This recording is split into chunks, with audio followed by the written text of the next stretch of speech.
చాలామంది పేషెంట్స్ అడిగేది, డాక్టర్ గారు నేను 5 లీటర్లు వాటర్ తాగితే కిడ్నీలు క్లీన్ అయిపోతాయి. నేను doctor Nagarjuna Guttipati, international cardiologist, Shreshta hospitals Guntur. So water తాగితే ఏ అవయవం క్లీన్ కాదు. వాటర్ తాగితే అది మన రక్తంలోకి వెళ్ళి కిడ్నీ ద్వారా బయటికి వెళ్తుంది.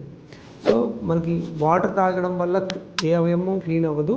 పైగా అంత ఎక్కువ వాటర్ తాగడం వల్ల కొన్నిసార్లు బాడీలో ఎలక్ట్రోలైట్ డిస్టర్బెన్స్, అంటే ఉప్పు తగ్గిపోవడము, దానివల్ల వచ్చే హార్ట్ పేషెంట్స్కి హార్ట్ ఫెయిల్యూర్లోకి వెళ్ళడం అది జరుగుతుంటుంది. సో మెయిన్ చెప్పేది ఏంటంటే, మీకు న్యాచురల్గా మీకు దాహం వేస్తే తాగండి. ఆన్ యావరేజ్గా 2 to 3 లీటర్స్ దాకా తీసుకోవచ్చు.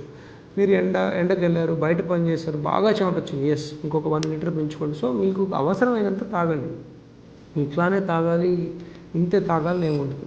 సో అట్లాగా మీరు స్పెసిఫిక్గా టార్గెట్స్ పెట్టుకోకుండా మన బాడీ అవసరాన్ని అర్థం చేసుకొని తాగితే సరిపోతుంది.